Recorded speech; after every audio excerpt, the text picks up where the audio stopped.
Assalamualaikum warahmatullahi wabarakatuh. Bertemu lagi bersama saya Alfian Bahri, seorang guru amatiran yang tidak henti-hentinya untuk terus belajar dan belajar. Namanya juga amatiran.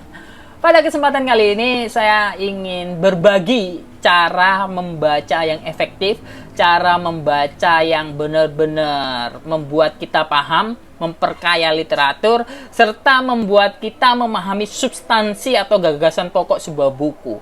Tips dan trik itu yang ingin saya coba berikan di sini, dan apa saja itu dan bagaimana melakukan itu, simak video ini baik-baik sampai selesai.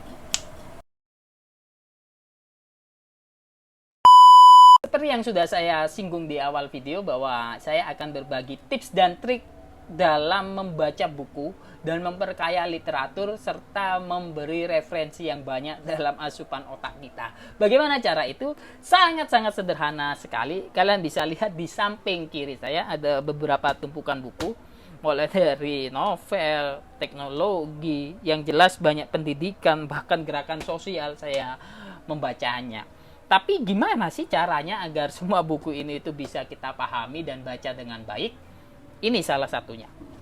Saya pribadi itu sering membeli buku bukan karena saya terlalu giat membaca. Terkadang saya itu membeli buku hanya penasaran sama linearitas ilmu pengetahuan atau isi buku yang sudah saya baca sebelumnya.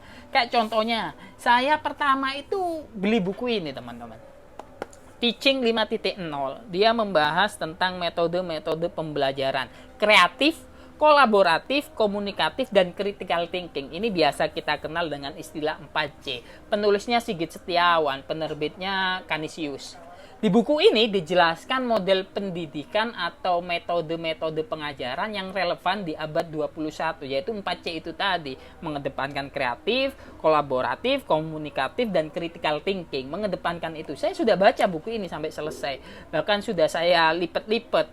Bahkan sudah saya tanda-tandai buku ini. Mana bagian terpentingnya, mana bagian yang bisa kita kutip, mana bagian yang menjadi roh buku ini, pendapatnya ini. Dari perspektif A, B, C, D sudah saya baca di sini. Berhubung saya penasaran lebih lanjut tentang Teaching 5.0 ini, saya terkadang mencari lebih jauh buku yang membahas Teaching 5.0 tapi dengan penulis yang berbeda. Contohnya pada buku ini. Lah, buku yang ditulis oleh Ari Yulistiana ini kurang lebih membahas Teaching 5.0 dengan gaya yang berbeda. Substansinya sama. Di sini juga ada komunikasi, critical thinking, creativity, dan kolaborasi. Sama. Subtemanya, turunannya, atau ide pokoknya sama. Tapi berhubung saya itu lebih sering kepo dengan pikiran orang lain, bagaimana dia menyuguhkan pengetahuannya, bagaimana dia memperkenalkan ilmu-ilmu yang dia dapat, itu yang membuat saya terkadang membeli buku. Nah, inilah alasannya. Namun, ketika saya sudah selesai membaca buku ini, apakah saya saat membaca buku ini perlu saya hatamkan sampai selesai? Disinilah tips dan kuncinya. Tidak perlu kalau saya pribadi. Karena apa? Pasti isinya di buku ini tidak lebih jauh dari apa yang ada di buku ini, teman-teman. Jadi masih sama.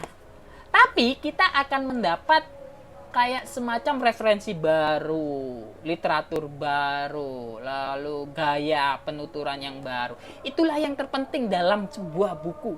Kalau kalian nanti mulai belajar membaca, biasakan untuk seperti ini. Karena itu akan menuntun kalian untuk terus membaca. Dia akan mencari sebuah intertekstualitas. Karena pada dasarnya setiap pikiran itu selalu terpengaruhi pikiran yang lain. Tugas guru dan siswa atau siapapun pembelajar, kalau pengen benar-benar fokus membaca, giat membaca, kita harus memiliki karakter itu, mencari intertekstualitas. Seperti contoh dua buku ini. Jadi kita cari aja, mana sih buku yang membedakan ini gitu. Kayak umpamanya di kreatif ini, poin kreatif. Saya sudah baca di poin ini. Begitu saya dapat buku ini, saat berada di tema poin yang kreatif, saya mungkin tidak terlalu fokus membacanya semua. Tapi saya berusaha mencari apa sih pembedanya dengan buku yang sebelumnya, dengan penulis sebelumnya. Pasti ada bedanya. Di situ nanti kalian akan menemukan referensi-referensi yang segar, kaya akan literatur. Itu membuat pikiran kita jauh lebih damai, jauh lebih tenang. Itulah mengapa orang yang suka membaca itu biasanya lebih santai, lebih banyak sudut pandang. Karena apa? Ya karena dia pada dasarnya dalam sebuah satu tema, dia memiliki banyak sumber tentang referensi-referensi. Itu teman-teman. Dan selain itu, alasan yang menarik dengan model membaca seperti ini adalah dalam diri manusia atau otak manusia itu terdapat semacam kayak grammar tersendiri. Kayak umpamanya saya itu lebih suka bahasa yang nggak dakik-dakik, yang benar-benar slow, yang benar-benar santai, namun penuh satire, muatan, pengetahuannya banyak. Saya suka buku yang seperti itu. Lalu begitu saya mendapat buku yang tidak seperti itu, saya akan kesulitan terkadang membacanya. Walaupun buku itu bagus sebenarnya, tapi saya akan kesulitan karena otak saya tidak match dengan apa yang ada di buku itu. Grammarnya nggak cocok gitu loh, katakanlah. Kayak umpamanya buku ini analisis sosial, ini tebel sekali gitu. Kalau otak saya itu terbiasa membaca pola literatur yang A, B, C, D umpamanya, ketika saya mendapat buku yang penyuguhannya tidak A, B, C, D, saya akan kesulitan mencerna isi bukunya.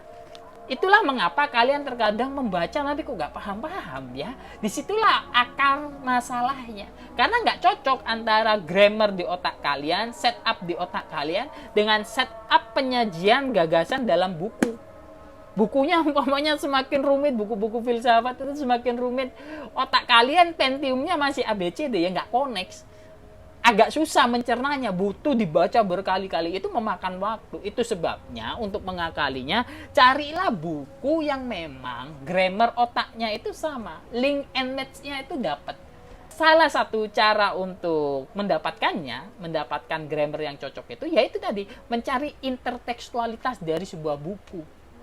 Contohnya kembali lagi di buku ini, umpamanya saya kesulitan membaca buku ini, saya harus cari buku yang lain yang membahasnya masih sama, tapi penulis yang lain. Seperti ini gitu. Nanti kalau ini saya masih belum cocok juga, kok kayaknya masih susah ya, cari penulis lain dengan konsep kajian yang sama. Itu sekali lagi akan membantu kalian dalam proses membaca yang benar-benar literat. Literatur itu di situ sebenarnya. Literasi itu di situ sebenarnya. Memperkaya pikiran kita sebelum akhirnya kita mengucapkannya menjadi bentuk yang baru. Kalau ini saya rangkum menjadi dua menjadi satu gagasan yang baru, itu baru disebut literasi. Gitu teman-teman.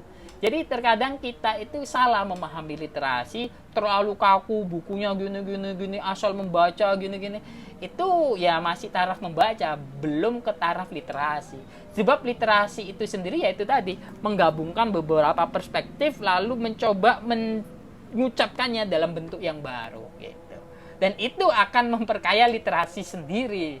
Poinnya, tujuannya di sana teman-teman. Itu yang dapat saya sampaikan dalam tips and trick kali ini. Segera temukan grammar yang cocok pada otak kalian, grammar yang cocok dengan buku kalian, sehingga kalian menemukan link and match dalam membaca itu sendiri. Segera cari itu dan jangan segan-segan untuk terus membeli buku. Saya Alfian Bahri, sampai berjumpa di channel-channel atau bahan-bahan diskusi selanjutnya.